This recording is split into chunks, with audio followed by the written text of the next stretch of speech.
அமெரிக்க அதிபர் ட்ரம்பை சமாளிக்க முடியாமல் திணறிய மோடி, இந்தியாவுக்கு வரும் பேராபத்து. அதாவது இந்தியாவுக்கான 25% வரியை இன்று 50%மாக டொனால்ட் ட்ரம்ப் உயர்த்தி அறிவித்தார். இதன் மூலம் உலகிலேயே அமெரிக்காவின் அதிக வரிகளை எதிர்கொள்ளும் நாடாக இந்தியா மாறியுள்ளது. அந்த வகையில் ரஷ்யாவிடமிருந்து நம் நாடு கச்சா எண்ணெய் வாங்கி வருகிறது. ஆனால் ரஷ்யா மீது அமெரிக்கா பொருளாதார தடைகளை விதித்துள்ளது. இதற்கு உக்ரைன் மீதான போர்தான் முக்கிய காரணம்.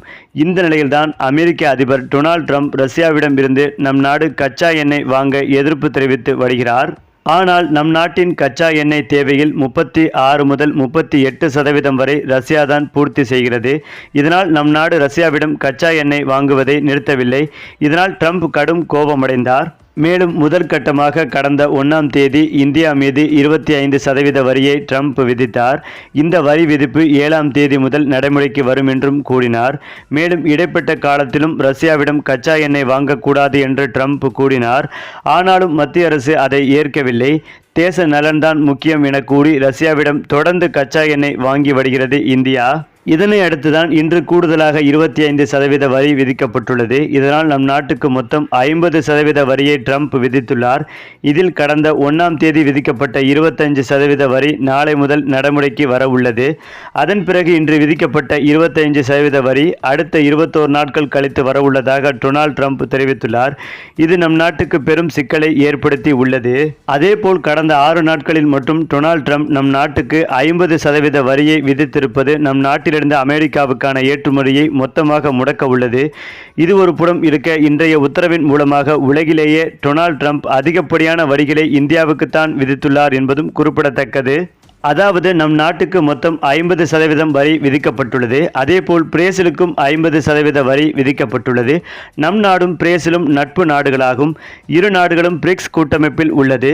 அமெரிக்க டாலருக்கு எதிராக பிரிக்ஸ் கரன்சியை உருவாக்க வேண்டும் என்று பிரேசில் தொடர்ந்து வலியுறுத்தி வரும் நிலையில்தான் ட்ரம்ப் அந்த நாட்டுக்கு 50% வரியை விதித்தார். தற்போது ரஷ்யா கச்சா எண்ணெய் வாங்கும் விவகாரத்தில் நம் நாட்டுக்கும் 50% வரியை விதித்துள்ளார் ட்ரம்ப். மேலும் இந்த பட்டியலில் 2வது இடத்தில் இருக்கும் நாடு சுவிட்சர்லாந்து. இந்த நாட்டுக்கு ட்ரம்ப் 39% வரியை விதித்துள்ளார். 3வது இடத்தில் 2 நாடுகள் உள்ளன. ஒன்று கனடா, இன்னொன்று ஈராக். இந்த 2 நாடுகளுக்கும் 35% வரியை ட்ரம்ப் விதித்துள்ளார். இதில் கனடா அமெரிக்காவின் அண்டை நாடாகும். கனடாவை அமெரிக்காவின் 51வது மாகாணமாக ட்ரம்ப் இணைக்கும் ஆசையை கூறினார். இது தொடர்பாக இரு நாடுகளிடையே கடும் பிரச்சனை ஏற்பட்ட நிலையில்தான் கனடாவை பழி தீர்க்க 35% வரியை ட்ரம்ப் போட்டுள்ளார்.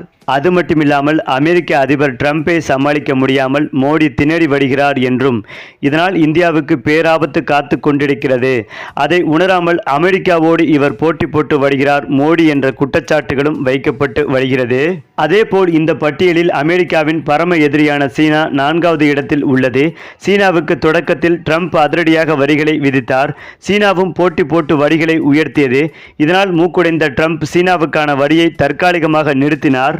இருப்பினும் சீனாவுக்கு தற்போது ட்ரம்ப் 30% வரியை விதித்துள்ளார். இப்படி அமெரிக்காவுக்கு எதிரியாக உள்ள சீனா, கனடாவை காட்டிலும் இந்தியாவுக்குத்தான் தற்போது ட்ரம்ப் 50% என்று கூடுதல் வரியை விதித்திருப்பது நம் நாட்டுக்கும் அமெரிக்காவுக்குமான உறவில் பெரும் விரிசலை ஏற்படுத்தி உள்ளது. சரி, இப்ப நீங்க சொல்லுங்க, ட்ரம்பை சமாளிக்க முடியாமல் திணறும் மோடி பற்றிய உங்களுடைய கருத்துக்களையும் உங்க கமெண்ட்ல சொல்லுங்க. மேலும் இந்த வீடியோ உங்களுக்கு பிடித்திருந்தால் லைக் பண்ணுங்க, ஷேர் பண்ணுங்க. மறக்காம நம்முடைய சேனலை சப்ஸ்கிரைப் பண்ணிக்கங்க.